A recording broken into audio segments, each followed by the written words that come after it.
Right, నమస్తే, welcome to Andhraprabha. ఇటీవల కాలంలో పెద్దపల్లి జిల్లాలో జరిగిన ఘటన మన అందరికీ తెలిసిందే.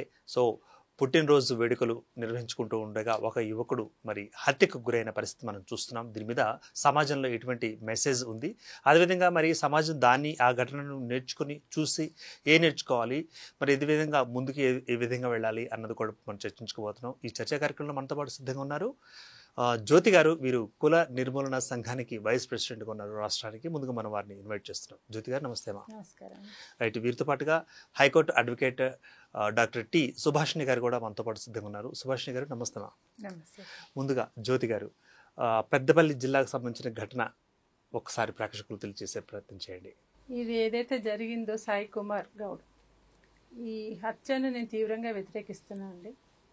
ఇది నేను ప్రభుత్వ వైఫల్యంగా, పోలీస్ డిపార్ట్మెంట్ వైఫల్యంగా నేను భావిస్తున్నాను.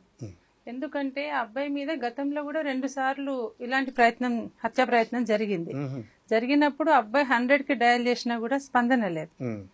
అప్పుడే స్పందించుంటే, అప్పుడే ఈ అమ్మాయి పేరెంట్స్ ని, అబ్బాయి పేరెంట్స్ ని పిలిపించి కౌన్సిలింగ్ చేసి ఉంటే ఇలా జరిగి ఉండకపోయేది.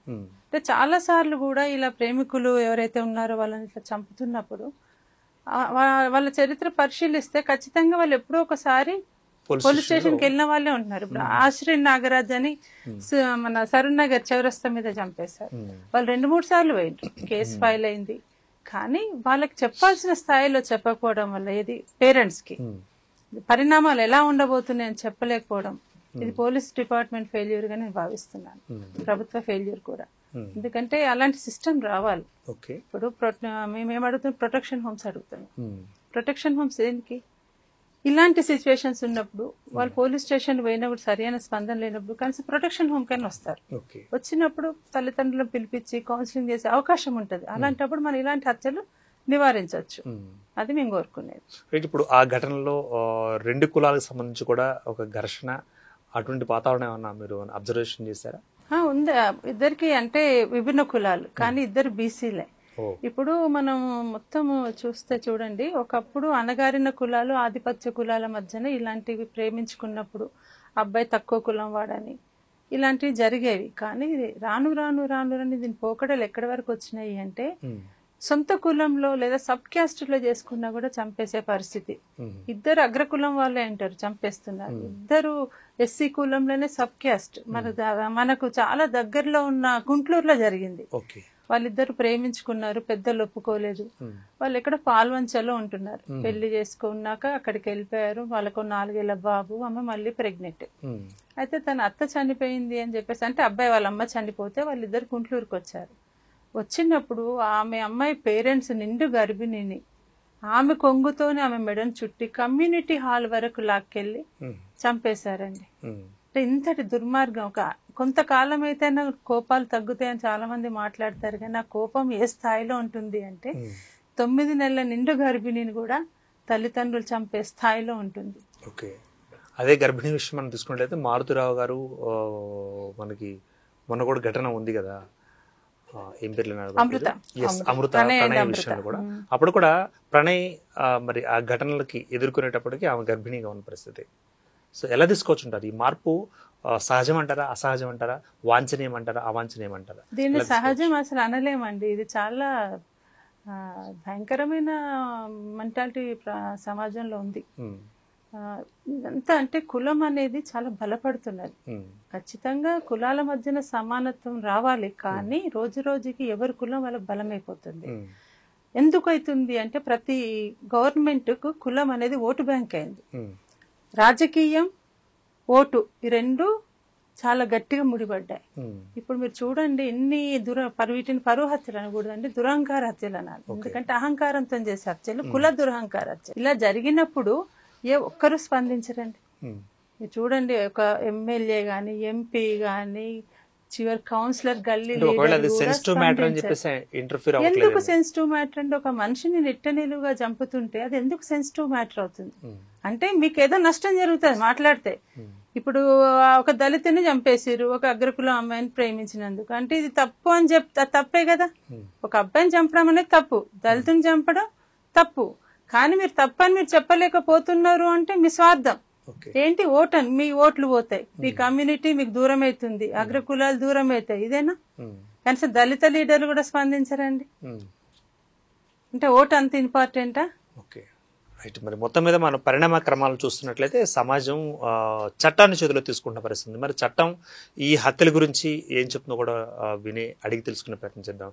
సుభాషిణి గారు చెప్పండి, ఇప్పుడు ప్రతి ఒక్కరు కూడా ఈ మేడం చెప్పినట్లుగా ఇటువంటి సంఘటనలు ఎదురవుతున్నప్పుడు జరుగుతున్నప్పుడు కూడా దానికి ఫ్యామిలీ కౌన్సిలింగ్లు అంటుంటే, పోలీస్ స్టేషన్స్ అంటుంటాయి, అన్నీ ఉన్నాయి, అన్ని చట్టాలు గిట్టాలు అన్ని ఏర్పాటు చేసుకున్నాం, కానీ వాటి యొక్క ఆశ్రయానికి వీళ్ళు వెళ్ళట్లేదు, వాటి ఆశ్రయించట్లేదు, న్యాయస్థానాల దగ్గర దాకా రావట్లేదు, ప్రాణాలు తీసుకునేదాకా, ప్రాణాలు తీసేదాకా వస్తుంది.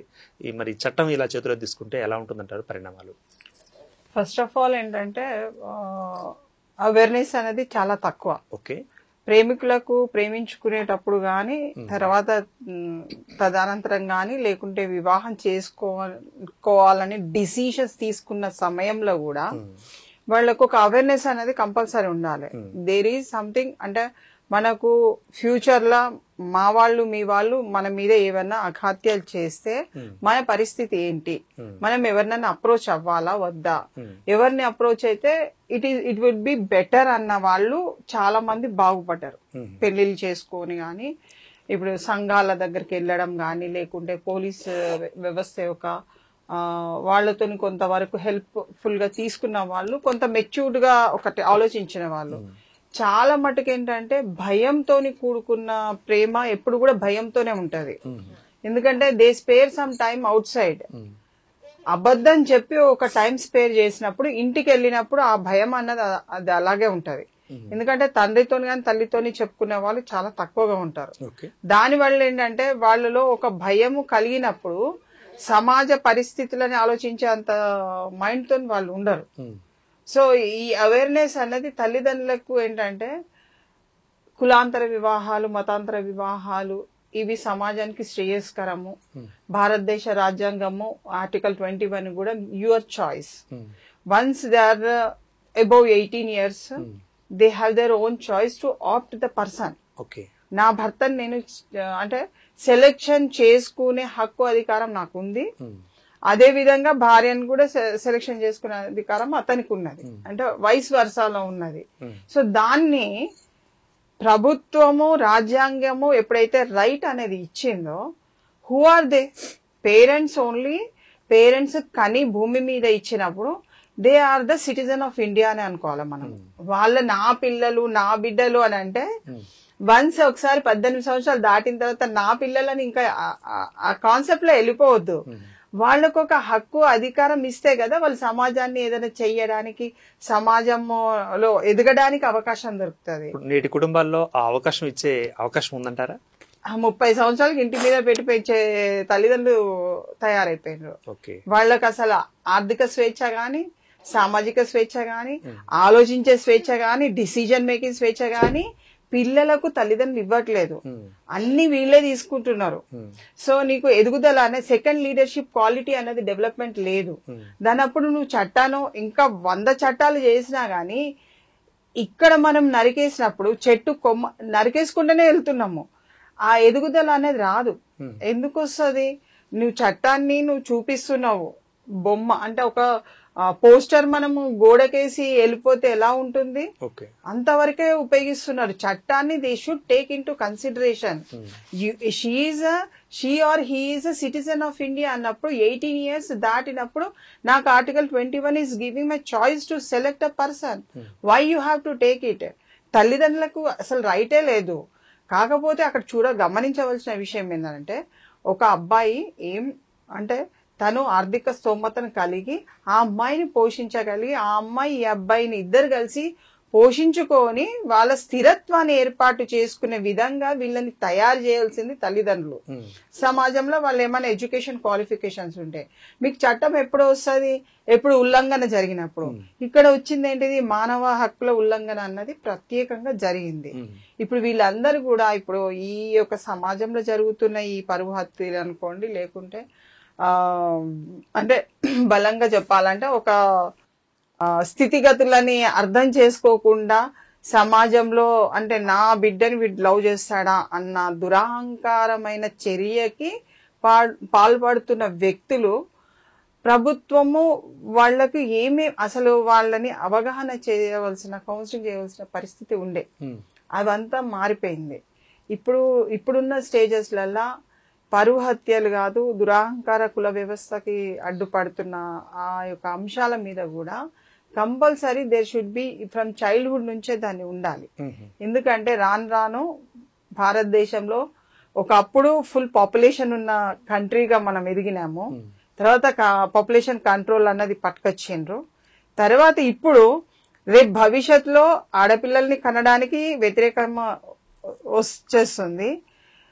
పిల్లలు పుట్టకుండానే ఒక జనరేషన్ గ్యాప్ వచ్చే అవకాశాలు కూడా రేపు ఇన్ ఫ్యూచర్ లో ఉన్నవి. సో భారతదేశంలో సంతతి అన్నది తగ్గిపోతుంది, అంటే మానవ మనుగడనే తగ్గిపోతుంది. ఎందుకంటే ఇలాంటి క్రమంలో ఆడపిల్లకు జన్మనియ్యాలనంటేనే ఒక కేసు, ఇవన్నీ కూడా 5% కేసెసే. 100ల మీరు 100% నాట్ లవ్ మ్యారేజెస్. ఒక 5 to 6% కే we are not giving any encouragement. Doctor BR Ambedkar garu కూడా చెప్పిన విధానంలో గానీ మన భారతదేశంలో స్కీమ్స్, ఇంటర్ కాస్ట్ మ్యారేజెస్ కి స్కీమ్స్, ఇంట్రడక్షన్స్ అవన్నీ జరిగినప్పటికీ మళ్ళీ పెద్దవాళ్ళు, కుల పెద్దలు గాని, అంటే ఒక సొసైటీ, ఒక కమ్యూనిటీ వచ్చేసరికి అంత వ్యతిరేకంగా నడుస్తుంది. అరే నీ బిడ్డట లవ్ చేసిందట, అక్కడ పోయిందట, చెప్పేవాళ్ళు కూడా చెప్తూనే ఉంటారు. బట్ ప్రోత్సాహం అన్నది చట్టబద్ధతతోని ఉన్న మ్యారేజ్ ని నువ్వెందుకు ఖండిస్తున్నావు?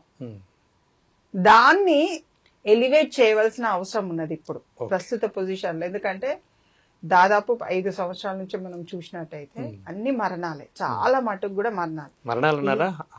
హత్యలు. మరణాలు అంటే ఇంకా చనిపోయిన వాళ్ళని మరణం కింద తీసుకుంటున్నాం కానీ హత్యలే.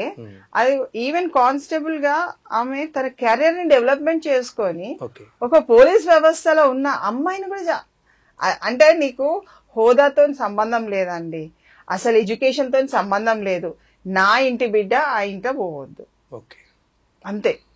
ఇక్కడ ఒక చట్టం ఉంది, ఆ చట్టానికి విలువ ఉన్నది, నువ్వు ఒక సిటిజన్వి, ఒక పౌరుడివి, పౌరుడి హక్కులు అన్నది మర్చిపోతున్నారు.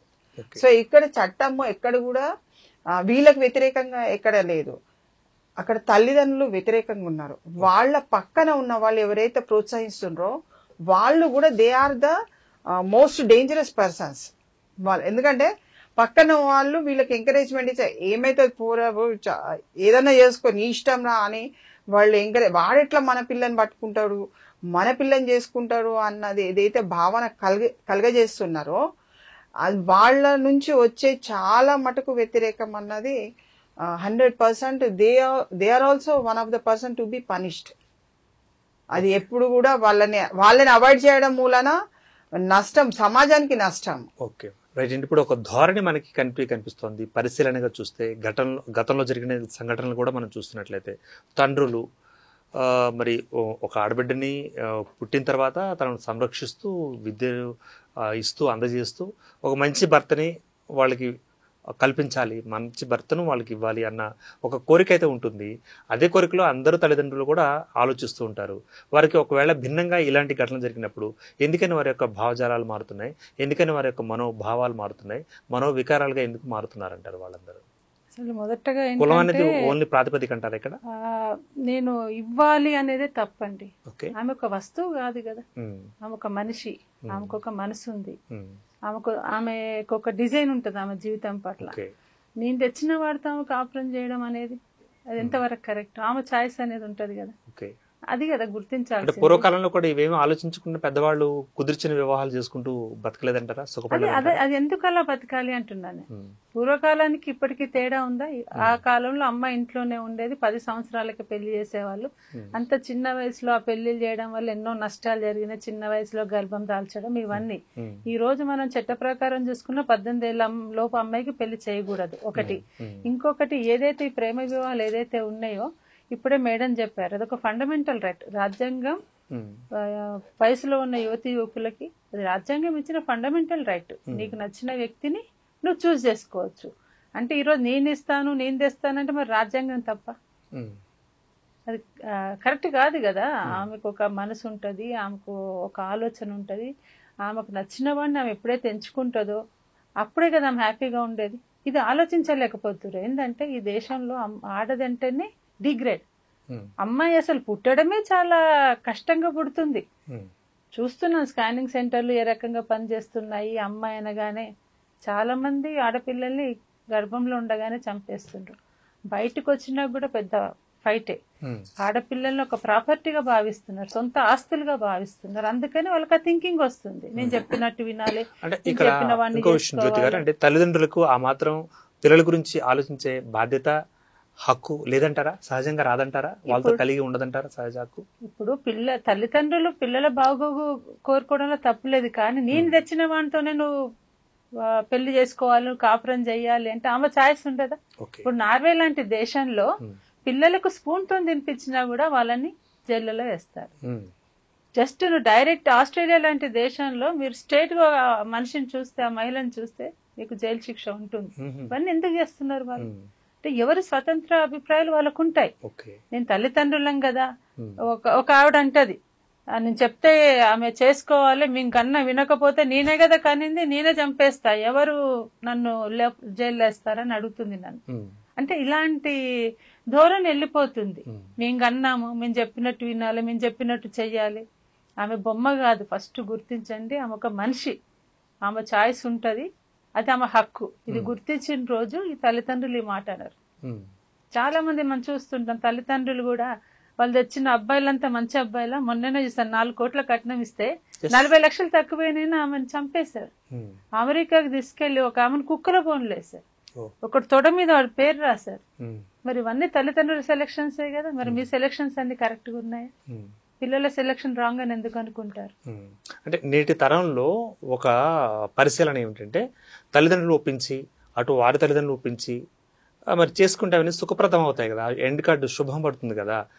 ఇది లేకపోవడం వల్ల వాళ్ళకి సరైన కౌన్సిలింగ్ లేకపోవడం వల్ల ఇవి జరిగాయి అనుకోవచ్చు అంటారా? ఇప్పుడు ఏ పెళ్ళైనా సరే తల్లిదండ్రులకు జరగకుండా పెళ్లి జరగట్లేదండి. ముందు పిల్లలు ప్రేమిస్తున్న విషయం తల్లిదండ్రులకు తెలుస్తుంది. వాళ్ళు దీన్ని తీవ్రంగా వ్యతిరేకించినప్పుడు వాళ్ళు ఒప్పించలేని పరిస్థితుల్లోనే పిల్లలు బయటకు వెళ్లి ఆర్య సమాజంలోనో స్పెషల్ మ్యారేజ్ యాక్ట్ కిందనో గుళ్ళలో పెళ్లి చేసుకుంటున్నారు. వ్యతిరేకించకుండా అసలు మా అమ్మాయి ఈ అబ్బాయిని ఇష్టపడుతుంది, ఎందుకు ఇష్టపడుతుంది అని తల్లిదండ్రులు ఆలోచించుంటే, లేదా అబ్బాయి మంచివాడైతే ముందుకు పోతుంది, చెడ్డవాడైతే మీరు నిజాయితీగా చెప్పండి. కానీ కులాన్ని చూపిస్తూ మీరు ఎప్పుడైతే చెప్తున్నారో పిల్లలు వినట్లేరు, అబ్బాయిలు వినట్లేరు, అమ్మాయిలు వినట్లేరు. నిజంగా మీరు నిజాయితీగా వాడు మంచివాడు కాదు, వాడి ప్రవర్తన ఇదిగా చూడు, నేను ఎంక్వైరీ చేశాను, అలాంటప్పుడు పిల్లలు ఎందుకు వినరు? అది జరగటం లేదు. కుటుంబాల్లో అసలు ప్రేమించింది అనగానే పెద్ద బాంబు పడిపోతుంది. ఏదో జరగకూడదు ఏదో జరిగింది అనే పరిస్థితులు ఉండడం వల్ల ఈ విషయం ఇట్లా వెళ్ళిపోతుంది. అంటే ఇప్పుడు వీరి యొక్క హక్కులను వినియోగించుకోవడానికి ముందు హక్కులతో పాటుగా బాధ్యతలు కూడా ఉంటాయి కదా. వాళ్ళ సంతానంగా వాళ్ళ తల్లిదండ్రుల పట్ల వాళ్ళు కూడా బాధ్యతాయుతంగా ఉండాలి. సంతానం బాధ్యతాయుతంగా చెప్పి వాళ్ళని ఒప్పించుకొని చేసుకుంటే సుఖప్రదం అవుతుంది కదా అన్నది బయట వినిపిస్తున్న ఒక టాక్. ప్లస్ ఇంకొక టాక్ కూడా ఉంది, తండ్రులుగా అంటే కనడం వరకైనా మేము వాళ్ళని పెంచడం వరకైనా, విద్యాబుద్ధులు నేర్పించడం వరకైనా, మరి నెక్స్ట్ వారికి ఆ కపుల్ని సెలక్షన్ చేయడంలో మా యొక్క ప్రమేయం తగ్గిపోతుంది కదా అంటూ కొంతమంది తండ్రుల వర్గాలు బయట చెబుతున్నమాట. దీనికి ఏమంటారు మీరు? అసలు సెలక్షన్ ఇప్పుడు ప్రపంచంలో ఎన్ని దేశాలు ఉన్నాయండి. అసలు భారతదేశంలో ఉన్న ఈ కల్చర్ ఏదైతే ఉందో, సెలక్షన్, అమ్మాయిని అడగో చాపలో కూర్చోబెట్టి అందరూ కూర్చొని ఈ సెలక్షన్ చేసుకోవడాలు, ఈ పెళ్లి చూపులు ఎన్ని దేశాల్లో ఉన్నాయి చెప్పండి. సాంప్రదాయాల పేరిట మనమే మన దేశంలో చేసిన, పక్కనున్న భూటాన్ లో కూడా ఇలాంటి పెళ్లి చూపులు గాని, తల్లిదండ్రులు పిల్లల్ని తీసుకొని అబ్బాయిని సెలెక్ట్ చేసి అమ్మాయి దగ్గర తీసుకొని రావడం గాని ఇలాంటివి ఏవి లేవు. అంటే అంత చిన్న దేశాలే ఇంత ఫార్వర్డ్ గా వెళ్తుంటే మనం ఎందుకు ఇంకా ఇంత పాతకాలపు ఆలోచనలో ఉన్నాం? మారాలి కదా. అమ్మాయికి ఏం కావాలో తెలుసు కదా. ఇంత ఒక దేశానికి ఎవరు ప్రధానమంత్రి కావాలి, ఏ పార్టీ రావాలి అని ఆలోచించి ఓటేసే యూత్ కి తన జీవిత భాగస్వామి ఎలా ఉండాలో తెలియదు. అందరు కూడా ప్రేమిస్తుంది కొంతమందే. ఆ కొంతమందిలో కూడా ఇలా ప్రేమించడం తెలియగానే వాళ్ళని చంపేయడం. ముఖ్యంగా చూడండి, తల్లిదండ్రులు చాలా మంది తమ ఆడపిల్లని చంపేశారు. ఇప్పుడు దీప్తి అనే అమ్మాయి సాఫ్ట్వేర్, అబ్బాయి సాఫ్ట్వేర్. ఇంట్లో తెలిసింది, ఒప్పుకోలేదు, పెళ్లి చేసుకున్నారు ఆర్య సమాజంలో. చేసుకున్నాక అమ్మాయి ఫాదర్ ఫోన్ చేశాడు, జరిగింది ఏదో జరిగిపోయింది, వచ్చేయండి, అంటే అబ్బాయి అమ్మాయిని తీసుకొని వెళ్ళాడు వాళ్ళ ఇంటికి. అతను చేసే జాబ్ వాచ్మెన్ జాబ్, అమ్మాయి సాఫ్ట్వేర్. అయితే అతను అగ్రకులస్తుడు. అయితే వెళ్ళిన తర్వాత ఫలానా గుడికి వెళ్దాము, అమ్మాయి రెడీ అవుతారు, మీరు కూడా హోటల్కి వెళ్ళి రెడీ అవ్వండి అని చెప్పి అబ్బాయిని అబ్బాయి ఫ్రెండ్స్ అందరిని పంపించేసి విత్ ఇన్ మినిట్ లో అమ్మాయికి ఇద్దరు ఫాదర్ అండ్ మదర్ చున్నితోని ఇలా రెండు వైపులా మెడకి ఉరేసి మంచానికి గట్టేశారు. ఇప్పుడు చెప్పండి, ఇప్పుడు ఆ సాఫ్ట్వేర్ జాబ్ చేస్తున్న అమ్మాయి, 24 ఏళ్ల వయసు ఉన్న అమ్మాయి, తనకేం కావాలో తనకు తెలియదా? తను చదువుకున్న ఒక మంచి అబ్బాయినే పెళ్లి చేసుకుంది కదా, ఇది కరెక్టా? ఇలాంటి జరగకూడదు. ఇప్పుడు అమ్మాయి చెప్పింది, ఇంట్లో ఒప్పుకోలేదు, సరే తన జీవితానికి సంబంధించిన నిర్ణయం తను తీసుకుని తప్పేముంది? ఇలాంటి క్రుయాలిటీ నమ్మి వచ్చిన అమ్మాయిని ఇంత దారుణంగా చంపేశారు. క్రుయాలిటీ వద్దండి, ఇంత క్రుయల్ గా పిల్లల పట్ల ప్రవర్తించకూడదు. ఓకేనండి, ఓకే. సుభాషిణి గారు, ఇప్పుడు అంటే ఈ చంపడం కూడా కుట్రతో కూడిన, ఆల్రెడీ వాళ్ళు ప్లాట్ కన్స్ట్రక్ట్ చేసుకొని ఆ ప్లాట్ ప్రకారమే intentional, yes, what we call in legal. So ఇప్పుడు ఈ కేసులో కూడా ఇప్పుడు మనం అనుకుంటున్న పెద్దపల్లి జిల్లా సాయి కుమార్ ఆ విషయంలో కూడా అంతకుముందు నుంచి ఆయన ప్లాన్ చేసుకుంటూ ఉన్నాడట. సో ఎగ్జిక్యూట్ చేశాడు. సో మరి ఈ క్రమంలో కూడా ఒకవేళ కౌన్సిలర్ అంటే ఫ్యామిలీ కౌన్సిలర్ లో ఒక మేడం చెప్పినట్లు కూడా పోలీసులు అక్కడ అశ్రద్ధ నిర్లక్ష్యం ఒకవేళ వహించి ఉంటే వాళ్ళని సరే మరి వాళ్ళని పిలిపించి కౌన్సిలింగ్ ఇచ్చుంటే ఈ దుస్థితికి పరిస్థితికి దారితీసేది కాదు కదా. అసలు చట్టం ఏం చెప్తుంటారు మనిషిని చంపడం? మనిషిని అసలు violation of right of the other person ఎవరికి హక్కు ఉన్నది అండి? తల్లిదండ్రులకు లేదు, సమాజంలో ఉన్న ఒక సిటిజన్ కి లేదు, అసలు ఎవరికి లేదు. ఈవెన్ పోలీస్ గానీ, ఈవెన్ ఎనీ అఫీషియల్ గా నీకు ఎక్కడ కూడా నీకు అధికారం లేదు. You should not violate the right of other. అంటే వాడి హక్కు ఉన్నది, బ్రతకడానికి హక్కు ఉన్నది, నువ్వు చంపే హక్కు నీకు లేదు. అప్పుడు నీలో ఉన్న క్రూరత్వాన్ని, ప్రతి మనిషిలో ఒక క్రూరత్వం అన్నది ఉంటది, దాన్ని నీకు నువ్వే సబ్సైడ్ చేసుకొని ఈ సమాజ శ్రేయస్సు కోసం పనిచేయవలసిన బాధ్యతాయుతంగానే ఒక పౌరుడుగా మెదలాలి.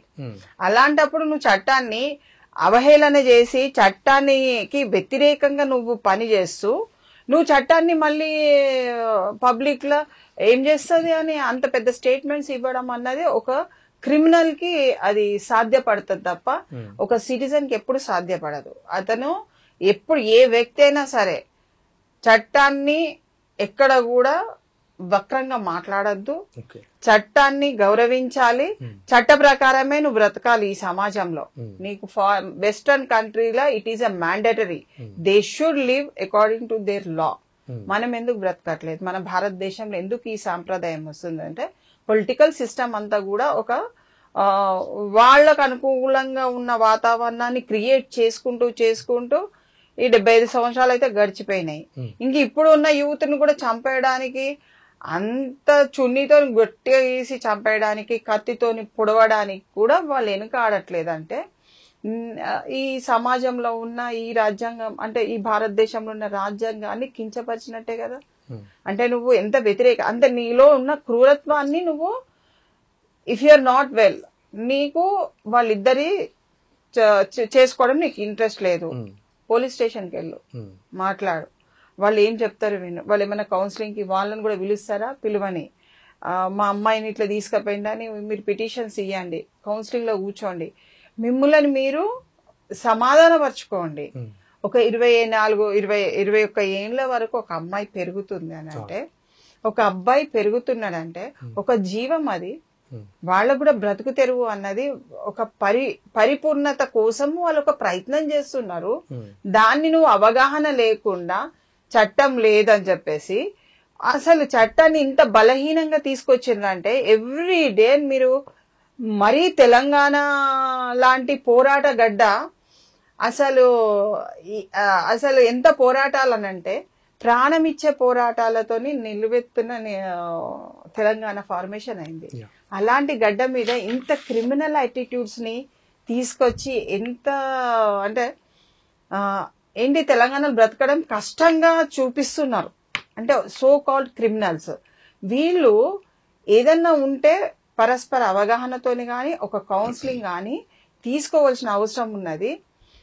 ప్రత్యేకంగా సైకాలజిస్టులు చాలా మటుకు కూడా ఇలాంటి విషయాలు వస్తే హౌ టు రిజాల్వ్, మనల్ని మనము ఏ విధంగా ఈ సమాజంలో బలపరుచుకొని మనం బ్రతకాలన్న విధి విధానాలు అన్నది చెప్పే వాళ్ళు చాలా మంది ఉన్నారు. అదే కులంలో వాళ్ళని పెద్ద మనుషుల దగ్గర పోతే కూడా వాళ్ళు కూడా చేస్తారు. కానీ నీ అందరి నువ్వే డిసిషన్ మేకింగ్ తీసుకొని చంపడం అన్నది అది చాలా చట్ట వ్యతిరేక విధానము. ఇక్కడ క్వశ్చన్ చెప్పాలండి, మీరు చట్టం గురించి ఇప్పుడు క్వశ్చన్ వేశారు కదా. శక్తివాణి వర్సెస్ యూనియన్ ఆఫ్ ఇండియా అనేది ఒక కేసు అండి. ఒక వాలంటీర్ ఆర్గనైజేషన్ ఈ జరుగుతున్న ఈ దురహంకార హత్యల మీద తను కేసు వేసినప్పుడు సుప్రీంకోర్టు, ఇది 2010 లో వేశారు, 2018 లో దీని తీర్పు వచ్చింది. ఇది దానికి సంబంధించిన కాపీ అండి, సర్క్యులర్. ఇది మొత్తం అన్ని దేశంలో ఉన్న అన్ని రాష్ట్ర ప్రభుత్వాలకు కూడా వాళ్ళు కాపీని పంపారు. ఏమని, ఈ రకమైన యువకులు ప్రొటెక్షన్ కోసం వచ్చినప్పుడు వాళ్ళతో ఎలా ఉండాలి, వాళ్ళకి ఏ రకంగా కౌన్సిలింగ్ నిర్వహించాలి, వాళ్ళకి ఏ రకంగా ప్రొటెక్ట్ చేయాలి, ఏ రకంగా వాళ్ళ తల్లిదండ్రుల కౌన్సిలింగ్ చేయాలి, ఇలా అనేక రకాలమైన సూచనలు చేస్తూ అన్ని రాష్ట్ర ప్రభుత్వాలకు పంపించారు. కానీ దీని మీద సరి అయిన అవగాహన ఆ పాయింట్ గురించి ఇప్పుడు నేను సుభాషిణి గారితో ఇంటరాక్ట్ అవబోతున్నాను. కరెక్ట్ అదే పాయింట్ మీరు లీడ్ చేశారు. చట్టాలు బోల్డ్ అని ఉన్నాయి, ఇబ్బడిముబ్బడిగా ప్రభుత్వాలు కూడా చేసుకుంటూ పోతున్నాయి. అవగాహన ఎవరికి ఉంటుంది అంటే కేవలం ఇటు లాయర్లకు లేదా చట్టాలు చేసేటప్పుడు ప్రజాప్రతినిధులకే ఉంటుంది. కానీ ఒక ఆవేశం వచ్చినప్పుడు లేదా ఒక కోపం వచ్చినప్పుడు నేను సమాజంలో పతనం అయిపోతున్నాను, మా పిల్లలే కారణం అని ఆలోచించే క్రమంలో తల్లిదండ్రుల దగ్గరికి వారికి నిప్పు పట్టుకుంటే మనకి కాలుతుందన్న విషయం అవగాహన అందరూ తెలిసిందే. కానీ ఈ తప్పు చేస్తే ఈ శిక్ష పడుతుందన్న అవగాహన ఆ క్షణంలో వారికి లేకపోవడం అన్నది లోపం అంటారా, శాపం అంటారా, లేకపోతే న్యాయ వ్యవస్థ దగ్గరికి వచ్చి వాళ్ళకి అవగాహన కల్పించలేదు అనుకోవచ్చు అంటారా? లేదు, అట్లానే అనలేము. ఎందుకనంటే పిల్లల్ని కన్నప్పుడు గాని పెంచినప్పుడు గాని ఒక మమకారం అన్నది హై లెవెల్లో వెళ్ళిపోతున్నది. ఈ మధ్య కాలంలో ఇంకా ఎక్కువ వెళ్ళిపోతున్నది. సో సుప్రీంకోర్టు కూడా దాంట్లో గైడ్ లైన్స్ లలో ఏమని ఇచ్చింది, ఈ inter caste marriages, inter religion marriage or the national interest. అంటే ఒక జాతీయ ఇంటిగ్రిటీ మీద, ఇంట్రెస్ట్ మీద ఇవన్నీ కూడా ప్రోత్సహించాలి. సామాజికంగా గాని ఆర్థికంగా గాని వాళ్ళని బలోపేతం చేయడానికి రాష్ట్రాలు తీసుకోవాల్సిన జాగ్రత్తలు అన్ని తీసుకోవచ్చు అన్న సూచన ఇవ్వడం జరిగింది. సో పెంచే క్రమంలో ప్రతి తల్లిదండ్రులకు మా పిల్లలు అన్నదే పెంపకంలో పెరుగుతుంది. పిల్లలకు కూడా అదే, మీరు మా పిల్లలు. కానీ ఒకసారి they are born, they are in the society, ఒక సమాజంలో వచ్చినప్పుడు వాళ్ళు ఈ దేశానికి ఒక సిటిజన్స్, వారసులు. దేశ ప్రయోజనాల కోసమే వాళ్ళు బ్రతకాలి, దేశ ప్రయోజనాలకు శ్రేయస్సు కోసము వాళ్ళు పాటుపడాలి అన్నది కాన్సెప్ట్. ఆ కాన్సెప్ట్ ని ఎక్కడ కూడా పిల్లల మధ్యన వాళ్ళని తీర్చిదిద్దలేదు. సో చట్టం పైన అవగాహన రావడానికి ఒక్క పాయింట్ ఆఫ్ 1% కూడా ఛాన్స్ లేదు భారతదేశంలో ఉన్న సిటిజన్స్ కి. ప్రతి ఒక్కరికి సో కాల్డ్ మా ఇంటి పక్కన నేను చూసినా గానీ వాళ్ళకి ఇవన్నీ కూడా ఏం తెలియదు. జస్ట్ ఏం తెలుసు అంటే నా పని నేను చేసుకోవాలి, నేను డ్యూటీకి వెళ్ళాలి, నేను ఇది సంపాదించుకోవాలి, నా పిల్లల్ని పోషించాలి, పెద్దగా చేయాలి, పెళ్లి చేయాలి, వాళ్ళకు ఒక సంసారాన్ని ఏర్పాటు చేయాలి, ఇదే కాన్సెప్ట్ తోని వాళ్ళు ఉన్నారు. కానీ వాళ్ళకొక ఇష్టము. చాలా మంది మీరు చూడండి, ఒక ఇంజనీరింగ్ తయారు చేసిన ఒక సినిమా యాక్టర్ అవుతారు. ఒక ఇంజనీరింగ్ ఉన్న వ్యక్తి, ఒక డాక్టర్ ఉన్న వ్యక్తి అయిపోయిన తర్వాత సో కాల్డ్ ఆయనకు ఒక 25 years వచ్చిన తర్వాతనో లేకుంటే 30 years వచ్చిన తర్వాతనో he will jump to his passion. ఉద్యోగం ఏంటి, నీకు జీతం రావాలి, నీ అంటే నీ ఎదుగుదల ఉండాలి. కానీ నీ ప్యాషన్ ఏంటి, నీ మనసు ఏం చెప్తుంది, నేను యాక్టింగ్ చేయాలనో లేకుంటే నేను ఇంకొకటి చేయాలనో నిన్ను ప్రోత్సహిస్తుంది నీ మనసు. నీకు సంతృప్తి లేదు, 4 areas లో he will be entering, but ఒక్క దాంట్లో కూడా తృప్తి చెందాడు. ఎందుకు? చట్టం నీకు ఏం చెప్పింది, నీ చాయిస్ లో నువ్వు చదువుకో, నువ్వు ఒక అంటే 14 years వరకు you can have your own education system strongly. తర్వాత ఏంటిది, నీ ప్రొఫెషనల్ గా నీకు ఏం ఇంట్రెస్ట్ ఉందో వాటి మీద నువ్వు విజ్ఞతని సాధించుకోవాలి. నీ ప్రొఫెషన్ అంటూ నీకు బలవంతమైన చర్యలు ఎవరు లేరు. మీరు రీసెంట్ గా చూసిండ్రు కొన్ని కాలేజెస్లలో అందరూ సూసైడ్ చేసుకొని చనిపోతున్నారు. బలవంతంగా నీ కాలేజ్ లో వేసిండ్రా, మేనేజ్మెంట్ చూడలేదా, అందుకని ఇవన్నీ మరణాలు అవుతున్నాయని మనం చూస్తున్నాం. అంటే చాయిస్ ఆఫ్ ఎడ్యుకేషన్ లేదు, డిసిజన్ మేకింగ్ లో ఫెయిల్యూర్ చేస్తుండ్రు యూత్ ని. వాళ్ళు అంటే రేపు భవిష్యత్తులో ఈ దేశానికి ఏం కావాలి అన్నది కూడా తల్లిదండ్రులే డిసైడ్ చేయాల్సి వస్తుంది. అంటే who are the culprits here? Culprits అంటే మన పేరెంట్స్ అవుతున్నారు ఇక్కడ. ఓకే. ఇప్పుడు కాంపిటీషన్ ని చూసి మీరు పరిగెత్తద్దు. There are lot of colleges who are been competitions ఇస్తున్నారు. ఓకే. బట్ సమాజ శ్రేయస్సు కోసము, సమాజంలో బ్రతికే విలువల కోసము తల్లిదండ్రులే ప్రోత్సాహం ఉండాలి. టీచర్ మాట వినరు. టీచర్ ఎంతసేపు ఎడ్యుకేషన్ కాన్సెప్ట్ చెప్తే సబ్జెక్ట్ చెప్పు నీకేం అవసరం అన్నదే అడుగుతున్నారు. ఓకే. సో టీచర్స్ ఇన్వాల్వ్మెంట్ అన్నది తగ్గిపోయింది. స్టూడెంట్ లైఫ్ లో టీచర్ ఇన్వాల్వ్మెంట్ తగ్గిపోయింది. నీకు చట్టం గురించి చెప్పే వాళ్ళు నీ లైఫ్ లోనే లేరు. అసలు నువ్వు చట్టం గురించి తెలుసుకోవాలంటే ఈరోజు గూగుల్ ఫోన్ పట్టుకొని ఇదేంటిది అని అడగవలసిన పరిస్థితి వచ్చింది. So we are been educated through the అంటే మీడియా ద్వారా ఎడ్యుకేషన్ లభిస్తుంది. సో చట్టంని అవగాహన చేసుకోవాలంటే చిన్నప్పటి నుంచే తల్లిదండ్రులు చట్టం ఉన్నది, చట్ట భద్రతతోనే బ్రతకాలే, వయలేషన్ ఆఫ్ అదర్స్ రైట్ చెయ్యొద్దు అన్నది కాన్సెప్ట్ తల్లిదండ్రులు షుడ్ టీచ్. వెస్టర్న్ కంట్రీలో ప్రతి తల్లిదండ్రులు అదే టీచింగ్. వాళ్ళు ఒక ఏజ్ కి వచ్చిన తర్వాత చిన్నప్పుడే బిలో ద ఏజ్ ఆఫ్ 14 మీరు అక్కడ అడగండి, నేను ఈ అడుగు వేస్తే ఇక్కడ మంచిది కాదు, నేను ఉమ్మినా మంచిది కాదు, లేకుంటే నేను ఇక్కడ ఏదైనా తప్పు చేస్తే మంచిది కాదు. Without the consent of the girl also they should not do anything. వాళ్ళిద్దరికి పరిజ్ఞానం ఉండి, అది కూడా మీకు 16 years తర్వాత కూడా వాళ్ళు వర్క్ చేసుకునే అది కూడా వాళ్ళకి చట్టం ఉంది కదా. మనం ఇక్కడ చట్టాన్ని మనం అసలు ఒక్క నిమిషం కూడా 1% ఆఫ్ ద ఫ్యామిలీస్ ఎక్కడ కూడా చట్టం గురించి అసలు నోరిప్పి మాట్లాడింది కూడా లేదు. సో ఇప్పుడు ఈ 21st century అంటే వచ్చింది కాబట్టి ఉన్నది కాబట్టి వీ షుడ్ ఎడ్యుకేట్. ఇప్పుడు మా పరంగా నేను ఒక సిటిజన్ గా, నేను ఒక అడ్వకేట్ గా, నేను లా ప్రోగ్రామ్స్ గానీ లీగల్ అవేర్నెస్ గానీ మేము కాలేజ్ వైడ్ గా ఇయర్లీ ఒక 170 విత్ గవర్నమెంట్ విత్ ఎన్జిఓస్. ఇక్కడ ఏంటంటే మనం మిస్సింగ్ ఏంటంటే ఎన్జిఓస్ ఆర్ మిస్సింగ్. అంతకుముందు గతంలో ఎన్జిఓస్ కి there was little bit work ఉండేది, గవర్నమెంట్ ఇచ్చేది. గవర్నమెంట్ నుంచి మీరమ్మ ఇవి అవగాహన చేయించండి, ఈ గ్రామాల్లోకి వెళ్ళండి, ఈ ఏరియాస్లలో వెళ్ళండి. ఆ విధంగా ప్రోత్సాహం అన్నది government cannot become an NGO. NGO is NGO. స్వతంత్రంగా వాలంటీర్ గా ఒక ఎన్జిఓ ఒక ఏరియాలో వర్క్ చేయాలి. That is the concept. So ఇప్పుడు ఇలాంటి చాలా దుర్మార్గమైన హత్యలు జరుగుతున్నాయి. ఆ క్రూయాలిటీ అనేది ప్రజలలో కొంతమంది క్రిమినల్స్ అనేది పెంచి పోషిస్తున్నాం. సో అక్కడ మనము అది కట్ చేసి సమాజ శ్రేయస్సు కోసం అన్న భావనని డెవలప్మెంట్ చేసినట్టయితే ఇలాంటి హత్యల్ని కొంతవరకు అరకట్టే అవకాశాలు ఉన్నది. రైట్. ఇప్పుడు జ్యోతి గారు అంటే మనం చిన్నప్పటి నుంచి చూస్తున్నాం కొన్ని సినిమాలు, ఫ్యాక్షన్ సినిమాలు చూస్తున్నాం, పొలిటికల్ సినిమాలు చూస్తున్నాం, పోలీస్ స్టోరీస్ కూడా చూస్తున్నాం, లవ్ స్టోరీస్ కూడా చూస్తున్నాం. సో అందులో చూస్తున్న విధానం అలా ఉంది. వారు ఎంతో కొంత ఇంటర్ కాస్ట్ మ్యారేజ్ గురించి కూడా చెబుతున్నారు, ఎండ్ కార్డు వేస్తున్నారు, శుభం కార్డు వేస్తున్నారు, బాగానే ఉంది. కానీ తీరా రియాలిటీలోకి వచ్చిన తర్వాత రియల్ పిక్చర్లో అలా, రియల్ పిక్చర్లో ఇలా కొనసాగుతూ ఉంటే మరి నెక్స్ట్ జనరేషన్ ఎలా ఉండబోతుంది అంటారు?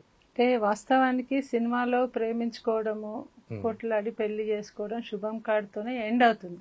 కానీ జీవితంలో మటుకు ఆ శుభం కార్డు తర్వాతనే మొదలవుతుందండి.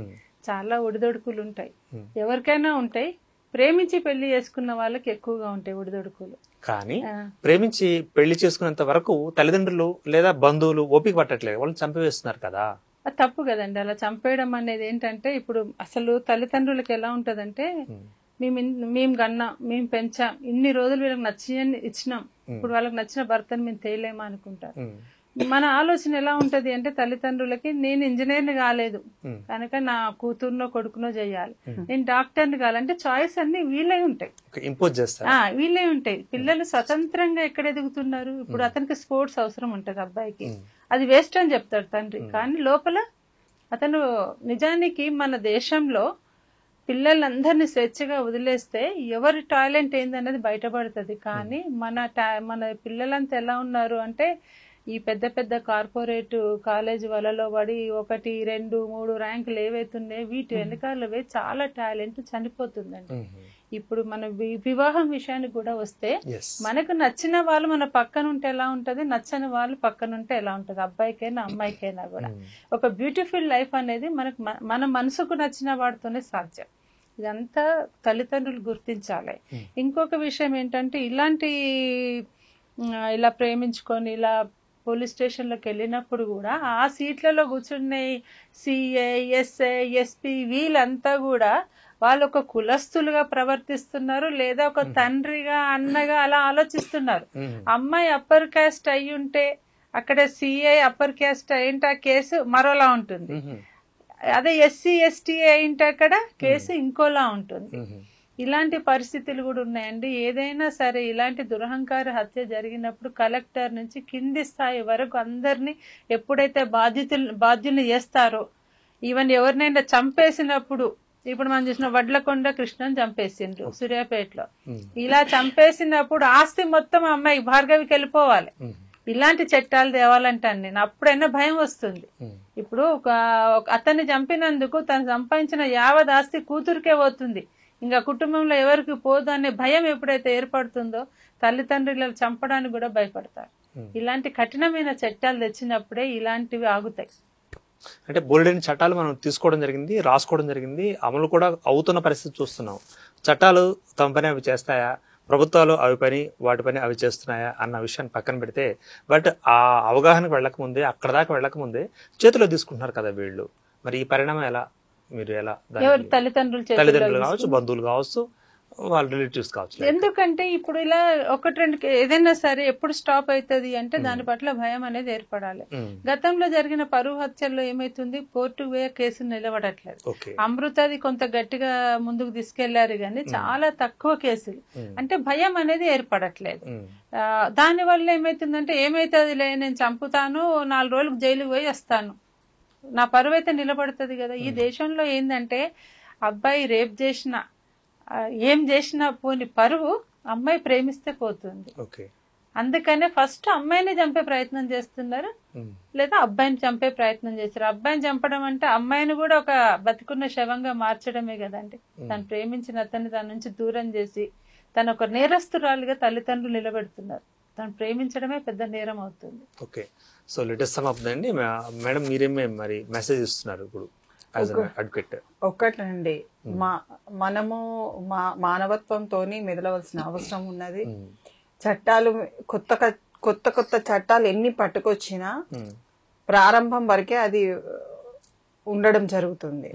కానీ ఒక కుటుంబం నుంచి ఉన్న విలువ అన్నది తల్లిదండ్రులు తగ్గిపోతుందన్న భావ ప్రకటన ఎక్కువ వస్తున్నది. అందుకని మా పరువంతా తీసేసిండ్రు, నా బిడ్డ అని అనుకోను, కొడుకు అనుకోను, వాళ్ళని కంట్రోలింగ్ చేయడానికి చాలా ట్రై చేస్తున్నారు. బట్ దే ఆర్, ఒకసారి 18 years దాటిన తర్వాత దే ఆర్ ద ఇండివిజువల్స్. మీ ప్రేమకు బందీలే వాళ్ళు, కానీ వాళ్ళ యొక్క జీవిత ఒక టేస్ట్ఫుల్ గా ఒక ఫ్రూట్ఫుల్ జీవితాన్ని రేపు భవిష్యత్తులో నిర్మాణం చేసుకోవాలంటే మీరు స్వతంత్రం ఇస్తే తప్ప వాళ్ళు నిర్మాణం చేసుకోలేరు. మా తల్లిదండ్రులు చేసిన వివాహం, మా తల్లిదండ్రులు చేసిన వివాహం అంటారు తప్ప. Just I'm not going beyond this debate. ఇప్పుడు స్వాతంత్రం మనకు రావాలని మనం ఫైట్ చేసుకున్నాం, స్వాతంత్రం వచ్చేసింది. ఇప్పుడు మనం అందరం నిలుపుకుంటున్నామా? ప్రజాప్రతినిధులు కానీ మనం కానీ అట్లాగే ఉంటున్నామా? అట్లాగే ఒకవేళ వీళ్ళు కూడా స్వేచ్ఛ కావాలి, రావాలి, నేను కూడా కోరుకుంటున్నా, అభ్యుదయవాదిగా నేను కూడా కోరుకుంటున్నాను. కానీ వాళ్ళకి ఒక మార్గదర్శకం కావాలి కదా. మనకు మహాత్మా గాంధీ గారు మార్గదర్శనం చేశారు, లేకపోతే ఇంకా నెహ్రూ గారు చేశారు. కానీ ఇక్కడ తల్లిదండ్రులు కూడా చేస్తే వాళ్ళు బాగుపడే అవకాశం లేదంటారా? మీ అభిప్రాయం? డెఫినెట్ గా దాంట్లో ఒక పాట ఉన్నది చూడండి, స్వాతంత్రం వచ్చిందని అనుకుంటే సరిపోదు, ఇంకా చాలా ఉన్నది చూడవలసిన బాధ్యత అన్నది మనకు ఒక పాటలో మీకు వచ్చేస్తుంది. సో దాన్ని ఏంటంటే లిబర్టీ నేను మొత్తం పూర్తి లిబర్టీ ఇచ్చేసి వాళ్ళని ఏదో చేయమని చెప్పట్లేదు. అంటే రక్షణ లేని స్వాతంత్రం అవసరం లేదు అమ్మాయికైనా అబ్బాయికైనా. ఎందుకంటే వివిధ కోణాలలో యూత్ ని వినాశనం వైపు వెళ్లే అవకాశాలు కూడా ఉన్నాయి. కాబట్టి డ్రగ్స్ గాని దేని ఇప్పుడు అంటే ప్రేమించమని చెప్పడానికి కూడా నాకు ఇది ఇచ్చిండ్రు, అందుకే నేను మా అమ్మాయి ఆయన వలలో పడిపోయిందన్న కారణాలు కూడా చెప్తున్నారు. అంటే దుర్మార్గమైన పనులు ఒక దిక్కు, దుర్మార్గమైన పద్ధతులు ఒక దిక్కు, చుట్టుముట్టి ఒక కుటుంబం వైపు నడుస్తున్న తరుణంలో చట్టాన్ని తెలుసుకోవాల్సిన అవసరం ప్రతి కుటుంబానికి ఉన్నది. వాళ్ళు ఏంటిది అసలు అంటే అస్తిత్వాన్ని, కుటుంబ అస్తిత్వాన్ని కోల్పోకుండా రక్షించుకోవాల్సిన బాధ్యతాయుతమైన ఆ స్థానంలో తల్లిదండ్రులు ఉన్నారు. ఇప్పుడు ఉండాలి కూడా. కానీ పిల్లలతో ప్రేమతో గనక ఉన్నట్టయితే వాళ్ళు వెళ్ళిపోరు. వాస్తవంగా ప్రేమ ఎక్కడో లోపించడం మూలానో లేకుంటే తల్లిదండ్రులతోని కొంత శత్రుత్వాన్ని పెంచి పోషించడం మూలానో కొంతవరకు వెళ్ళిపోవచ్చు. కానీ ఒరిజినల్ గా ఎవరైతే బాగా ప్రేమించి నాకు అమ్మాయి కావాలి, అబ్బాయి కావాలి, అబ్బాయిని కావాలని అమ్మాయిని కోరుకున్నప్పుడు వాళ్ళు స్థిరత్వంతో ఉన్నప్పుడు చట్టం వాళ్ళకి ఇచ్చిన రక్షణకి ఇచ్చిన ఒక కవచాన్ని వాళ్ళు వాడుకునే పరిస్థితిలో ఉన్నప్పుడు తల్లిదండ్రులు వీళ్ళని వాళ్ళ రైట్ ని తీసుకోవద్దు. ఆ బేస్ లోనే వీళ్ళు బ్రతకాలి. రైట్. ఓకే జ్యోతి గారు, ఇంకొక దాంతో మనం క్లోజ్ చేసే ప్రయత్నం చేద్దాం. ఇప్పుడు మనం గుడికి వెళ్ళాం, లేదా ఒక ఫోటో చూస్తున్నాం, ఒక వస్తువును చూస్తున్నాం, మనం చూసే దృష్టి, మనం సీరియస్ గా అవతల ఆబ్జెక్ట్ ను చూస్తున్నట్లయితే ఆ ఆబ్జెక్ట్ కూడా మనల్ని సీరియస్ గా చూస్తున్నట్లే అనిపిస్తుంది. మనం నవ్వుతూ అదే ఆబ్జెక్ట్ ని చూస్తున్నట్లయితే ఆ ఆబ్జెక్ట్ కూడా మనల్ని నవ్వుతూ చూసినట్లే ఉంటుంది. మరి చూపుడు అంటే ఈ చూడడంలో దృష్టి లోపం ఉంటుందంటారా? సమస్యని సమస్యగా చూసి దానికి సానుకూల సమాధానాన్ని రాబట్టే ఆ శక్తి, ఇంకేమంటారు దానికి సంబంధించిన ఏమంటారు దానికి ఒక పవర్, ఆ స్థాయి నేటి జనరేషన్ లేదా, నాటి తల్లిదండ్రుల జనరేషన్ లేదా, మరి ఏ జనరేషన్ కూడా రాకపోతే ఇలాంటి విషయాలు అవుతాయి కదా. సో దృష్టి లోపం ఎందుకు వస్తుందంటారు? సమస్యను సమస్యగా చూసి దాన్ని సమస్య పోయేలాగా చేసే ఆ సమన్వత్వం వాళ్ళలో ఆ టాలరెన్స్ ఎందుకని మిస్ అవుతుందంటారు? ఫైనల్ అంటే ఇదంతా కూడా అండి ఇన్ని జరుగుతున్నాయంటే ముఖ్యంగా ఇది అవగాహన లోపం. అవగాహన అంటే ఏంటంటే అసలు ఇలాంటి పెళ్లిల అవసరం ఏంటి అనేది తెలియకపోవడం. ఈ రోజు మన దేశము ఎన్నో జన్యు సంబంధమైన జబ్బులతో బాధపడుతుంది. ఎందుకు అంటే సొంత కులాల్లో దగ్గర బంధుత్వాల్లో పెళ్లి చేసుకోవడం వల్ల మన ఒక బలమైన పిల్లలు రావటం లేదు. ఇప్పుడు ఒక సీడ్ ఉంది, ఒకప్పుడు విత్తనాల్ని మనం కొన్ని కాంబుడు బూడిదలో పెట్టి దాచిపెట్టి సంవత్సరం దాచిపెట్టి చల్లేవాళ్ళు, అప్పుడు పంట వచ్చేది. కానీ ఇప్పుడు వస్తుందా? ఇప్పుడు వచ్చే పంట అసలు మళ్ళీ ఆ విత్తనం పెడితే రావటం లేదు. అంటే ఏంది, దాన్ని ప్రాసెస్ చేస్తేనే వస్తుంది. మనుషులు కూడా అంతే, ఏండ్ల తరబడి ఒకే కులంలో ఒకే బంధువులలో చేసుకోవడం వల్ల చాలా లోపాలతోని రేచీకట్లు, తలసేమియా అంటే ఎప్పుడు బ్లడ్ ఎక్కిస్తుండాలి. ఇలా చెప్పుకుంటూ పోతే చాలా డిసీజెస్ ఉన్నాయి. ఒక కమ్యూనిటీకి అనిస్థిషియా ఇచ్చిన తర్వాత, ఆపరేషన్ అయిన తర్వాత వాళ్ళ మళ్ళీ మేల్కొల్పడానికి మరొక ఇంజెక్షన్ ఇస్తారు. అది పనిచేయటం లేదు. ఎందుకంటే ఆ కమ్యూనిటీలో, పేరు చెప్పకూడదు, ఆ కమ్యూనిటీలో చాలా దగ్గర సంబంధాలు చేసుకున్నారు. అంటే ఈ సమాజానికి, చాలా ఆరోగ్యవంతమైన సమాజానికి ఇలాంటి పెళ్లిళ్ళు చాలా అవసరం అని అయితే ఎప్పుడైతే ప్రభుత్వం ప్రచారం చేస్తుందో, ఎప్పుడైతే ఓటు అండ్ పాలిటిక్స్ విడదీయబడతాయో అప్పుడే మెసేజ్ ప్రాపర్గా ప్రజల్లోకి వెళ్తుంది. ఇప్పుడు చిన్న స్కీముల మీద ఎంతో ప్రచారం చేస్తున్న వాళ్ళు కులాంతర వివాహాల ఆవశ్యకత మీద చేయలేరా? అండ్ పిల్లలు ప్రేమించుకున్నప్పుడు వాళ్ళు ఎక్కడ పోలేక రైలు ట్రాక్ల మీద పడి చచ్చిపోతున్నారు. వాళ్ళు వెళ్ళడానికి ఎక్కడో ఒక చోట అవకాశం ఉండాలా, పోలీస్ స్టేషన్కి వెళ్తే అక్కడ ఏం మాత్రం రెస్పాండ్ ఉండట్లేదు. ఎందుకంటే అక్కడ ఒక కులస్తుడో ఒక తండ్రిని అన్నను అనుకునేవాడు కూర్చుంటున్నాడు. అప్పుడు ఏం ఉండాలి? ప్రొటెక్షన్ హోమ్స్ ఉండాలి. అది కూడా మహిళా శిశు శాఖకు సంబంధించిన వాళ్ళే ఉండాలి. అక్కడ పోలీసులకు సంబంధం ఉండకూడదు. అక్కడికి వెళ్ళినప్పుడు కొంతమంది పిల్లలు అట్రాక్ట్ అయి కూడా ఉంటారు. వాళ్ళకు కౌన్సిలింగ్ జరుగుతుంది, తల్లిదండ్రులకు కౌన్సిలింగ్ జరుగుతుంది. వాళ్ళు జెన్యూన్ అనుకున్నప్పుడు ప్రభుత్వమే ముందుకు తీసుకుపోతుంది. ఇలాంటివన్నీ జరుగుతాయి కదా. వీటిని ఏవి చేయకుండా, వీటిని ముట్టుకోవడానికి కానీ వీటి గురించి మాట్లాడడానికి కానీ గవర్నమెంట్, పాలిటిక్స్ వాళ్ళు భయపడతారు. ఎందుకంటే ఓటు. మళ్ళీ ఈ విధానాలు మారాలంటే అవగాహన రావాలి. మనకు చైతన్యవంతమైన సమాజం అవసరం. రేపటి నాడు చేతులు గాలినా కాకులు పట్టుకున్నట్టు ఉండొద్దు. మన దేశం అంతా జన్యు సంబంధమైన రోగాలతోని ఎంతో ముందుకు వెళ్ళిన తర్వాత మళ్ళీ మన వెనక్కి తిరిగి చూడలేని పరిస్థితి వస్తుంది. కనుక గవర్నమెంట్ లో ఈ ఆలోచన రావాలి, అవగాహన కల్పించాలి, కూడా మారాలి. పొలిటికల్ సిస్టమ్ అనేది మారాలి. Right. Thanks for the participation అండి, both of you. Thank you. So Jyothi గారు, అదేవిధంగా సుభాషిణి గారు తమ యొక్క అభిప్రాయాలను వ్యక్తీకరించడం జరిగింది. అదేవిధంగా మరి ఇటువంటి 4 గోడల మధ్య ఉండే మనస్తత్వం ఏదైతే ఉంటుందో, అంటే మనం ఇట్లాగే ఉందాం, మనకు 4 గదులు కట్టుకుందాం, సో ఇందులోనే కులం, ఇందులోనే మా మతం, లేకపోతే అనే కోణం ఏదైతే ఉందో అది కాకుండా పరివ్యాప్తంగా ఉంటూ అభ్యుదయ భావాల వైపు కూడా ముందుకు వెళ్ళేలాగా కూడా మనుషుల్లో, మనస్సుల్లో కూడా మార్పులు వస్తే, అదేవిధంగా ప్రభుత్వాలు కూడా ఓటు బ్యాంకుగానే ఖాళీగా ఈ యొక్క కులాలను కానీ మతాలను కానీ చూసే పద్ధతి కూడా స్వస్తి పలికి, సో అభ్యుదయ మార్గం వైపు ఆలోచన చేస్తే ఇటువంటి ఘటనలు కూడా మాక్సిమం తగ్గే అవకాశం ఉందంటూ కూడా వక్తలు తమ యొక్క అభిప్రాయంగా వ్యక్తీకరించారు. Keep watching Andhraprabha.